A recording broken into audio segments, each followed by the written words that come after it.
So let's sum this up at the end. Just to stress everything is that for every action between things, you always have to have a pair of oppositely directed forces that are equal in strength. This is a great one. If you hit a wall with your fist to break the wall is going to hit back on your fist with the equal force. If you ever notice, prize fighters always have their wrists wrapped before they fight, and that's to protect their wrists from the forces of coming back onto the hand. Remember, hand punches face, face hits hand back, and sometimes that force can be so great that it'll actually break the bones in the fighter's wrist or knuckles. Here's another important point: is that in some cases you can only generate so much force.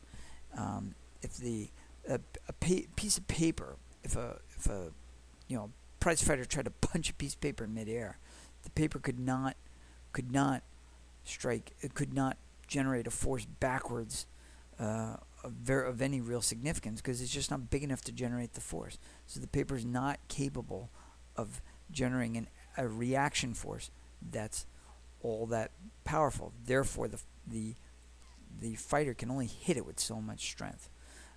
Then you put the paper against the wall. Then you definitely can provide not 200 newtons, so to speak, backwards of reaction force. So, all right. This kind of illustrates this whole point about the force is only as big as the one side could generate it. This is a story. Back when I was coaching with the varsity, we used to go up to these tournaments, and you may know Doug Murray, who played for the varsity. Doug used to have one of those sticks where you could remove the blade. It was held together with glue. So there was one tournament where his blade broke, and he needed to get the blade off the stick so he could put a replacement blade on the stick.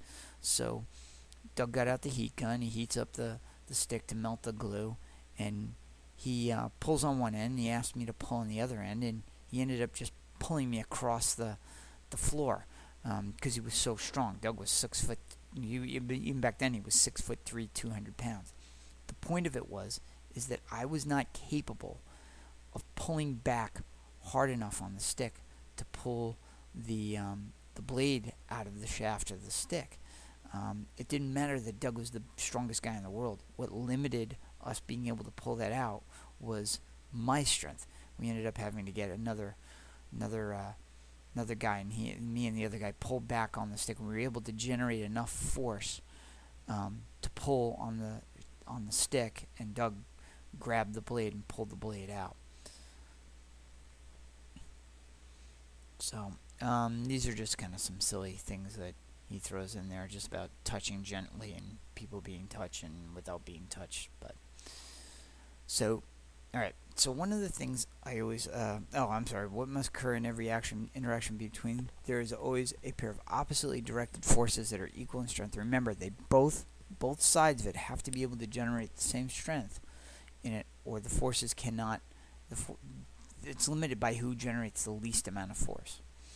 So one of the things I always noticed is that Newton's law of action-reaction is kind of used in pop culture a lot, and I see it a lot in movies. And I found some examples here, and here's this is from The Matrix Reloaded, which if you haven't seen already, don't bother.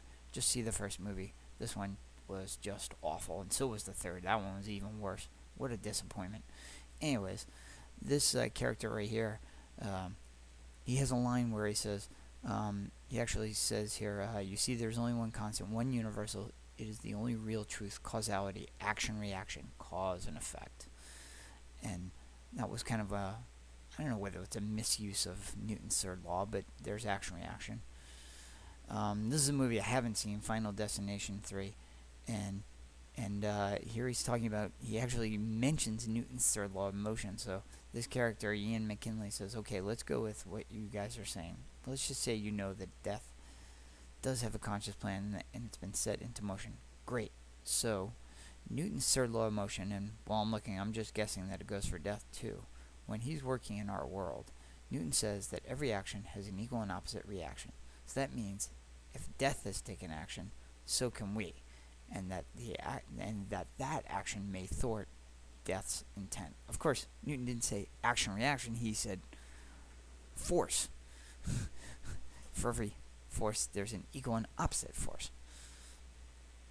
Uh, here's another one. Crouching Tiger, Hidden Dragon, great movie. No action without reaction. No desire without strength. Another use of action reaction. And then this is one of my all-time favorite movies, Snatch, and in it, Turkish's character right here says, for every action there is a reaction, and a pike reaction, it's quite a, well, fill in the blank thing. Great movie. One of the neat things about that movie is most people can't understand a word Brad Pitt says, but once you put it on the closed caption, you understand every word he says. He doesn't mumble anything. He says all his lines, and once you see what he's actually saying, it actually makes sense. So, last few things are some problems. I'm just gonna go through the problems slowly. You can pause and look at the problems and try to answer them yourself. So, but that's it for this podcast, and that's it for the chapter.